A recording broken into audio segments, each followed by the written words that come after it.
नमस्कार साथियों, आपका एस के ठाकुर सर चैनल में स्वागत है। आज हम इंटरमीडिएट का चैप्टर आव्यूह लेकर आए हैं। इसे अंग्रेजी में कहते हैं मैट्रिसेस। प्रश्न अब यह उठता है, आव्यूह है क्या?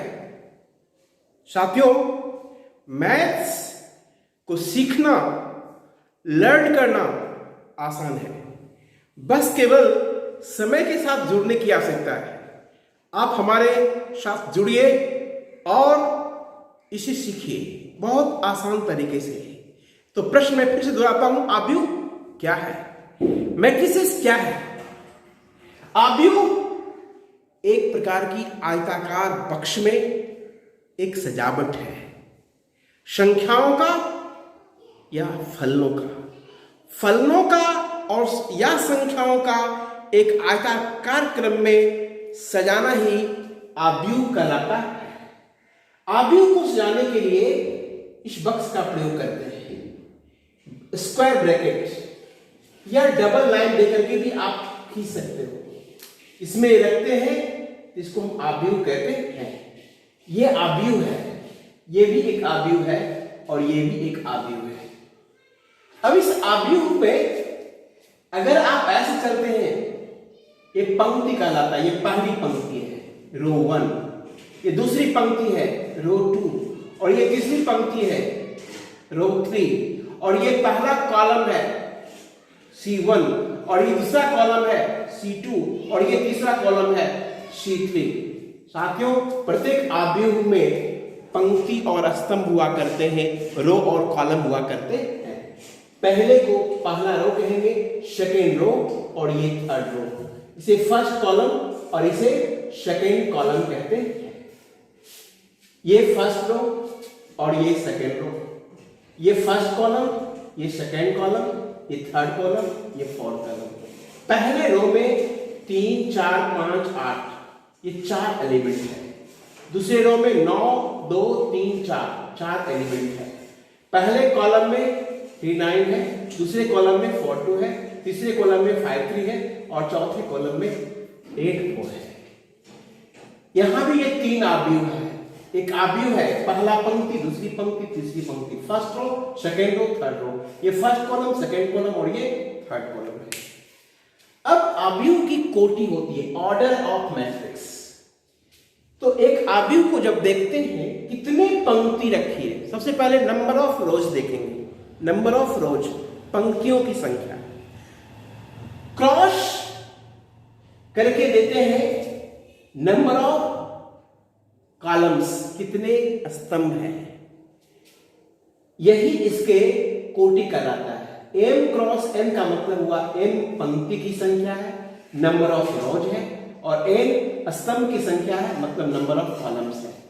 तो इसमें देखिए 1, 2, 3 पंक्ति है और 2 स्तंभ है, इसकी कोटि हो गया 3 क्रॉस 2। इसमें 2 पंक्ति है और कॉलम 4 है, तो 2 गुने 4 इसकी कोटि हो गई। इसमें 3 पंक्ति है और 3 कॉलम है, इसलिए इसकी ऑर्डर 3 क्रॉस 3 हुई। साथियों, अब चलते हैं आव्यूह के प्रकार में, टाइप्स ऑफ मैट्रिसेस। आव्यूह कई प्रकार के होते हैं, उसमें से पहली आव्यूह है स्तंभ आव्यूह, कॉलम मैट्रिक्स। जिस आव्यूह में केवल एक कॉलम हो, पंक्तियों की संख्या बहुत सारा हो लेकिन कॉलम एक हो, तो उसे हम कॉलम मैट्रिक्स कहते हैं। इसे स्तंभ आव्यूह कहा जाता है। इसमें 4 पंक्ति है, 4 रोज है लेकिन कॉलम एक ही है। इसमें 5 पंक्ति है, कॉलम एक ही है, इसलिए इसका ऑर्डर 4x1 5x1 होगा। साथियों, स्तंभ आव्यूह की कोटि हमेशा m क्रॉस 1 होती है। क्रॉस के बाद 1 रहता है। क्रॉस के पहले m होगा, m का मान 2 भी हो सकता है, 3 भी हो सकता है, 4 भी हो सकता है, 5 भी हो सकता है, 1 से ज्यादा कुछ भी हो सकता है। उदर आव्यूह, वर्टिकल मैट्रिक्स, इसमें नंबर ऑफ रोज जो है नंबर ऑफ कॉलम से ज्यादा होता है। पंक्तियों की संख्या जो है स्तंभ की संख्या से ज्यादा होगी।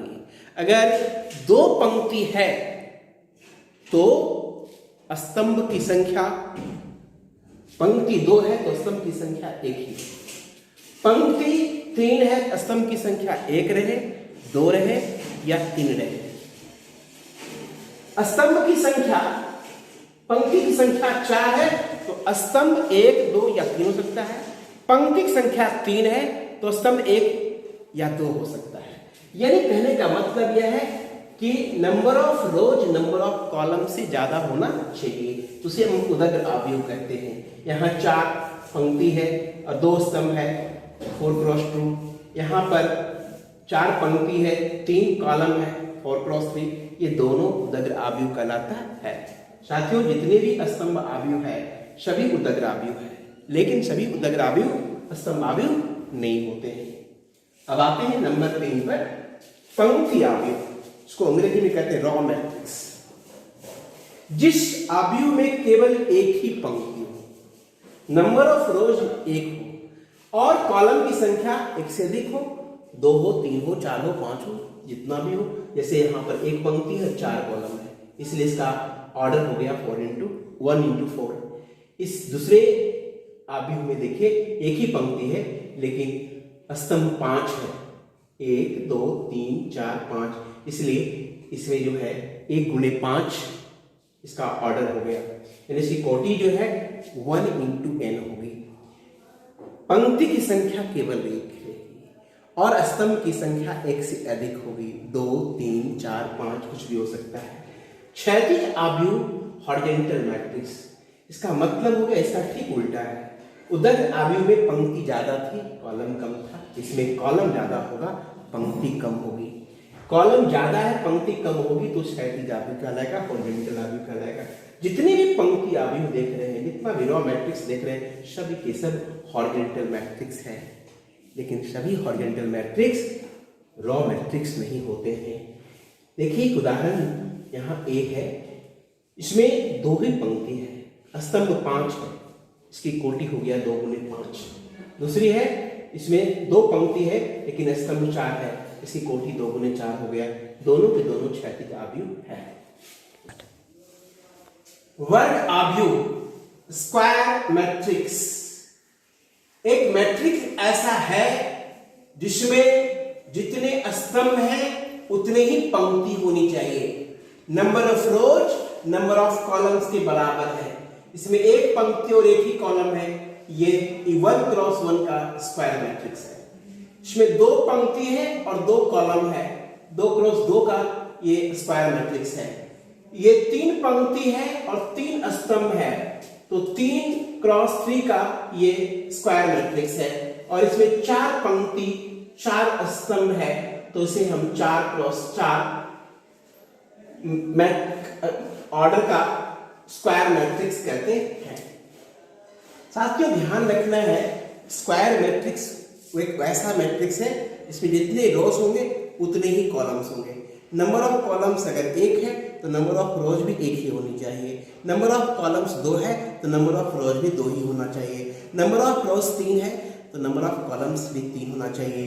यह स्क्वायर मैट्रिक्स है। साथियों मेरे साथ जुड़िए और आसानी से सीखिए, बहुत आसानी के साथ। Mathematics is so very easy, केवल उसके साथ जुड़ने की आवश्यकता है, उसके साथ जुड़ाव रखने की आवश्यकता है, उसके साथ काम करने की आवश्यकता है, अटेंटिव होकर सीखने की आवश्यकता है। We all try to learn, हम लोग सब लोग सीखने की कोशिश करते हैं। आइए हम लोग अगले आव्यूह में आते हैं, विकर्ण आव्यूह, डायगोनल मैट्रिक्स। इस मैट्रिक्स यानी जितने भी विकर्ण आव्यूह है सारे के सारे स्क्वायर मैट्रिक्स है। ये स्क्वायर मैट्रिक्स का ही एक टाइप है। आप कह सकते हो कि हर diagonal matrix is square matrix. प्रत्येक विकर्ण आव्यूह एक वर्ग आव्यूह है, लेकिन अंतर क्या है? विकर्ण आव्यूह में जो विकर्ण का अवयव होता है वो एलिमेंट नन जीरो होता है, से सारा एलिमेंट जीरो होता है। इसमें देखिए विकर्ण ये है, इसे हम प्रधान विकर्ण कहते हैं, प्रिंसिपल डायगोनल कहते हैं। ये एलिमेंट जीरो नहीं है, शेष दोनों एलिमेंट जीरो है। इसमें देखिए ये जो विकर्ण प्रधान विकर्ण है वो नन जीरो है। जीरो के अलावा कुछ भी हो सकता है, 2, 3, 4, 5, 10, 1 से लेकर के 9 तक कुछ भी हो सकता है। √9, √3, √5, √7 कुछ भी हो सकता है, लेकिन ये सब एलिमेंट जो है से सारा एलिमेंट जो डायगोनल के अलावे बनता है वो सब 0 होता है। तो ये भी एक डायगोनल मैट्रिक्स है, 2 क्रॉस 2 का, और ये 3 क्रॉस 3 का डायगोनल मैट्रिक्स है, और ये 1 क्रॉस 1 का डायगोनल मैट्रिक्स है। यानी इससे स्पष्ट हो गया कि सभी डायगोनल मैट्रिक्स स्क्वायर मैट्रिक्स है, लेकिन सभी स्क्वायर मैट्रिक्स डायगोनल मैट्रिक्स नहीं होंगे। अब आइए अदिश आव्यूह क्या है। पहली बात बताता हूं कि जितने भी अदिश आव्यूह है, every scalar matrix is a diagonal matrix. सभी अदिश आव्यूह एक विकर्ण आव्यूह है, but every diagonal matrix is not a scalar matrix. सभी विकर्ण आव्यूह अदिश आव्यूह नहीं होंगे, क्योंकि अदिश आव्यूह में जो विकर्ण है सब समान होना चाहिए। Every element of diagonals same, 3 है ये भी 3, ये भी 3, 2 2 2, 4 4 4, 5 5 5, 6 6 6, ऐसे जो भी एलिमेंट हो सब सेम होना चाहिए, और नन डायगोनल सब एलिमेंट 0 होना चाहिए, जो आप डायगोनल मैट्रिक्स में पढ़े थे। डायगोनल मैट्रिक्स की हर शर्त को पालन करेगी स्केलर मैट्रिक्स। केवल डायगोनल मैट्रिक्स में एक प्रॉपर्टी बढ़ा देना है कि जो भी एलिमेंट लेना है सब सेम लेना है। जो भी डायगोनल के एलिमेंट होंगे सब सेम होंगे। 3 है तो सभी 3 होंगे, 4 है तो सभी 4 होंगे, 2 है तो सभी 2 होगा, 0 है √2 है तो सभी √2 होगा, 0 नहीं होगा। अगर सारे एलिमेंट 0 हो जाएंगे तो वो 0 मैट्रिक्स कहलाएगा। शून्य आव्यूह, यानी शून्य आव्यूह भी एक प्रकार की वर्ग आव्यूह है, लेकिन इसका हर एलिमेंट 0 है। 0 0 0 0। अब तत्समक आव्यूह पर आते हैं। आइडेंटिटी मैट्रिक्स क्या है साथियों? ये भी एक स्क्वायर मैट्रिक्स है, यह एक स्केलर मैट्रिक्स भी है, यह एक डायगोनल मैट्रिक्स भी है, लेकिन जितने भी तत्समक आव्यूह है सभी स्केलर मैट्रिक्स है। सभी स्केलर मैट्रिक्स है, लेकिन इसमें एक विशेष प्रॉपर्टीज है कि हर एलिमेंट, डायगोनल का हर एलिमेंट 1 के बराबर है, 1 है, 1 के सिवा कोई और नहीं है। अदिश आव्यूह में 1 भी हो सकता था, लेकिन अलावे कुछ भी हो, 3 2 4 2 5, लेकिन सारे डायगोनल एलिमेंट्स बराबर हुआ करते थे। इसमें हर एक एलिमेंट जो है डायगोनल का इक्वल होगा 1 के बराबर। 1 1 1 1 1 1 1 1, 4 क्रॉस 4 में डायगोनल का 4 एलिमेंट 1 है और सारे एलिमेंट 0 है। 3 क्रॉस 3 में 1 1 डायगोनल का एलिमेंट सब 1 है और सारा एलिमेंट 0 है। 2 क्रॉस 2 ऑर्डर वाले मैट्रिक्स में भी 1 1 डायगोनल मैट्रिक्स 1 1 है, से सारे मैट्रिक्स 0 है, और 1 क्रॉस 1 में तो केवल एक ही एलिमेंट है तो 1 होगा। साथियों, इससे बात स्पष्ट हो गई कि जितने वर्ग आव्यूह है सब विकर्ण आव्यूह नहीं है, लेकिन सभी विकर्ण आव्यूह वर्ग आव्यूह है। फिर यहाँ आ जाइए, जितने भी अदिश आव्यूह है सभी एक विकर्ण आव्यूह है, लेकिन सभी विकर्ण आव्यूह अदिश आव्यूह नहीं है। जितने भी तत्समक आव्यूह है एक अदिश आव्यूह है, लेकिन सभी अदिश आव्यूह तत्समक आव्यूह नहीं है। और जब सब एलिमेंट इसका एक वर्ग आव्यूह का सारा एलिमेंट 0 हो जाता है, एक शून्य आव्यूह हो जाता है।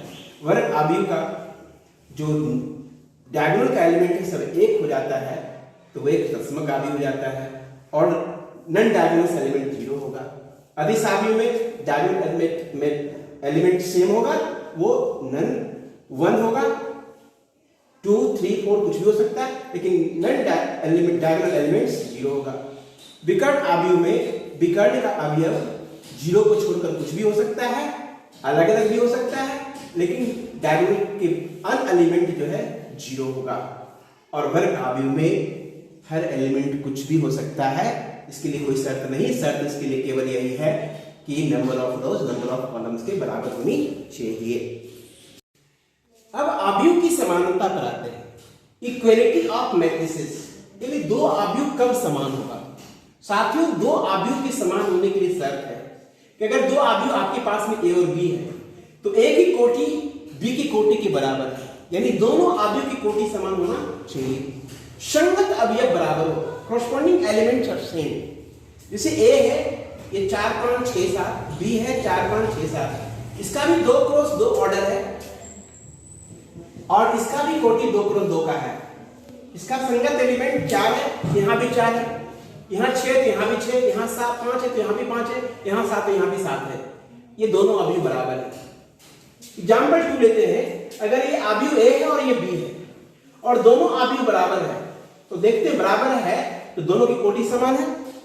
बराबर है इसका मतलब संगत अवयव भी बराबर होना चाहिए। x के बराबर 1 है, y की जगह 2 है, z की जगह पर 3 है और u की जगह पर 4 है। यानी यहाँ x की जगह 1 ही होना चाहिए, y की जगह 2 होना चाहिए, z की जगह 3 होना चाहिए, u की जगह 4 होना चाहिए, तब a और b दोनों आपस में बराबर होंगे। साथियों अब देखते हैं इस अध्याय का कुछ उदाहरण पर। 5 जो उदाहरण इस चैप्टर में दिया है तो फिर हम एक्सरसाइज के ऊपर जाएंगे। उदाहरण 1 है, 3 फैक्ट्रियां दिया है, फर्स्ट सेकंड थर्ड। इसमें पुरुष और महिला कर्मी को संख्या दिया है। पहले कंपनी में, पहले फैक्ट्री में 30 पुरुष और 25 महिला है, दूसरे फैक्ट्री में 25 पुरुष 31 महिला है और तीसरे फैक्ट्री में 27 पुरुष और 26 महिला है।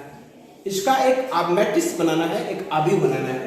साथियों पहले कॉलम में ये रख देंगे पुरुष की संख्या 30 25 27, दूसरे कॉलम में महिला की संख्या रख देंगे 25 31 26 और इसको एक रेक्टेंगुलर एरॉय में एक आयताकार अवयव में बंद कर देंगे। ये एक प्रकार का अवयव हो जाएगा साथियों। इसकी ऑर्डर हो जाएगा 3 क्रॉस 2, 3 पंक्ति है और 2 स्तंभ है। अब एग्जाम्पल 2 है, 8 अवयव वाले अवयव की संभव कोटियां क्या हो सकती है। तो साथियों सिंपल है इसे ज्ञात करना। 8 कैसे होगा, 1 into 8 भी 8 होता है, 2 into 4 8 होता है, 4 into 2 8 होता है और 8 into 1 भी 8 होता है। इट मीन्स इसकी कोटि 1 into 8 हो सकता है, 1 पंक्ति 8 स्तंभ, 2 गुने 4 हो सकता है, 2 पंक्ति 4 स्तंभ, 4 गुने 2 हो सकता है, 4 पंक्ति 2 स्तंभ, 8 गुने 1 हो सकता है, 8 पंक्ति और 1 स्तंभ। इतनी इसकी संभव कोटियां हैं। एग्जाम्पल 3 है, कहता है aij बराबर 1/2 i माइनस 3j है। तो 3 क्रॉस 2 का अवयव बनाना है। साथियों इसे कठिन नहीं समझे, इजी है, बातों को समझने की कोशिश कीजिए ना। ये i का मतलब हुआ पहला, ये पंक्ति की संख्या बता रहा है और ये स्तंभ की संख्या बता रहा है। i माने पंक्ति, i पंक्ति है और j स्तंभ है। तो 3 क्रॉस 2 माने 3 पंक्ति और 2 स्तंभ बनानी हमें है। तो पहला 1 1 लिखते हैं तो पहली पंक्ति पहला स्तंभ, 1 2 लिखे माने पहला पंक्ति दूसरा स्तंभ, स्तंभ 2 ही तक लेना है। 2 1 का मतलब दूसरी पंक्ति पहला स्तंभ, 2 2 मतलब दूसरी पंक्ति दूसरा स्तंभ, 3 1 का मतलब तीसरी पंक्ति पहला स्तंभ और 3 2 मतलब तीसरी पंक्ति दूसरा स्तंभ। हमको यही ऑर्डर बनाना है, बस हम यही रुक जाएंगे।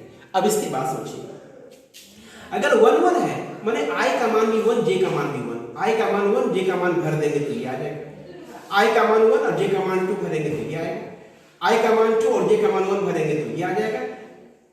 i का मान 2 और j का मान भी 2 भरेंगे, कैलकुलेट करेंगे तो ये आ जाएगा। i का मान 3 और j का मान 1 रखेंगे तो 0 हो जाएगा। 3 i का मान 3 और j का मान 2, 3 और j का मान 2, 3 दूनी 6, 3 में 6 गया तो -3, मोर लगा हुआ है तो माइनस को भूल जाएंगे, केवल 3 लिखेंगे बटे 2, 3/2, यही काम पूरे में करेंगे। अब देखिए, अब इसको अरेंज करना है, a11 a12 a21 22 a31 32, क्योंकि 3 क्रॉस 2 था, 3 वो पंक्ति थी, 2 ही स्तंभ था। अब इसमें जो वैल्यू आपको आया भर देंगे। a11 का मान आप यहाँ रख दिए, a12 का मान यहाँ रख दिए, 21 का मान 21 की जगह पर रख दिए, 22 का मान दूसरी जगह पर रख दिए, 31 का मान 32 का मान यहाँ रख दिए। a11 का मतलब हुआ पहली पंक्ति का पहला स्तंभ, a12 मतलब पहली पंक्ति का दूसरा स्तंभ, a21 का मतलब दूसरी पंक्ति का पहला स्तंभ और a22 मतलब दूसरी पंक्ति का दूसरा स्तंभ, 31 का मतलब तीसरी पंक्ति का पहला स्तंभ और 32 मतलब तीसरी पंक्ति का दूसरा स्तंभ। साथियों ऐसे कोई भी प्रश्न हो, अब आप i की जगह पर जो भी ऑर्डर में है उस ऑर्डर का फॉलो करके i का मान 3 क्रॉस 3 का था, i का मान 1 2 3 बढ़ते, j का मान 1 2 3 बढ़ते। अगर ये 4 क्रॉस 3 का था तो i का मान 4 तक ले जाते, j का मान 3 तक ले जाते और इस तरह से ये आपको ये तैयार हो जाता एक अवयव। एग्जाम्पल 4 है, यदि एक अवयव है 3 क्रॉस 3 का, फिर दूसरा अवयव 3 क्रॉस 3 का, दोनों बराबर है, तो हमें A B C X Y Z का मान जानना है। साथियों ये अवयव बराबर है, इसका मतलब संगत एलिमेंट, करस्पॉन्डिंग एलिमेंट बराबर होना चाहिए। यहाँ x + 3 है और यहाँ 0 है, तो x + 3 0 के बराबर होगा, इससे x का मान -3 आ जाएगा। z + 4 6 के बराबर होगा, सॉल्व करेंगे तो z का मान हमें 2 मिल जाएगा। और 2y - 7 बराबर 3y - 2 है, सॉल्व करेंगे तो y का मान -5 आ जाएगा। -6 पे हम -6 है, यहाँ a -1 है, यहाँ -3 है, यानी a -1 -3 के बराबर होगा, सॉल्व करेंगे तो मान -2। ये 0 है, 2c + 2 है, तो 2c + 2 0 हो जाएगा, c का मान -1 हो जाएगा। साथियों b - 3 यहाँ 2b + 4 के बराबर है, सॉल्व करेंगे b का मान -7। और ये -21 है, यहाँ भी -20, 0 तो यहाँ भी 0। इस तरह से मान निकल के आ गया, a का मान निकल के आ गया -2, b का मान निकल के आ गया -7, c का मान निकल के आया -1, x का मान -3, y का मान -5 और z का मान 2।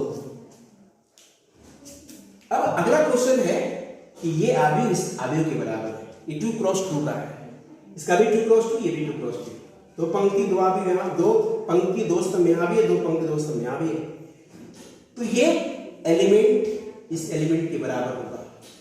2a + b = 4, 2a - 2b = -3। साथियों आप क्लास 10 में आप युग्मक समीकरण पढ़े होंगे, आप तैयार आ गया, पीछा नहीं छोड़ा आपका, पकड़ के आया दो चर वाला रैखिक समीकरण में फर्स्ट और सेकंड, पहले को 2 से गुना कर सेकंड को जोड़ते हैं, विलोपन विधि से हल कर रहे हैं। 2 से गुना किए 4a आ गया +2b, 4 × 2 8 हो गया। a - 2b = -3, ये कैंसिल हो गया, 5a = 8 - 3 5 हो गया, कैंसिल होकर इनका मान बना गया। a का मान हुआ, समीकरण फर्स्ट भर दिए, 2 × 1 2 + b = 4, b = 4 - 2 = 2 हो गया।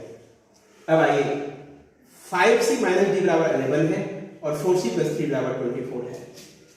ये थर्ड और फोर्थ मानिए, थर्ड को 3 से गुना करके फोर्थ को जोड़ दीजिए, 15c 3 से गुना किए, 15c - 3d = 33, 4c + 3d = 24, ये कैंसिल हो गया, 19c बराबर हो गया 57 और ये कट गया 3, c का मान कितना आ गया 3 आ गया। अब समीकरण थर्ड में c का मान भर दिए, 5 × 3 - d = 11, 15 - 11 = d, यानी d बराबर हो गया 4। a का मान 1 आ गया, b का मान 2, c का मान 3 और d = 4। साथियों इस तरह से अवयव की आपने पहली क्लास सत्र में भाग लिया और अवयव के बारे में थोड़ी बहुत जानकारी मिली, जो भी इस चैप्टर में था, और साथ साथ इसके उदाहरण को देखे। अब हम अगले वीडियो में इसके एक्सरसाइज को लेकर के आएंगे। आप हमारे वीडियो को देखा, परखा, समझा, इसके लिए आपको तहे दिल से मेरा नमस्कार।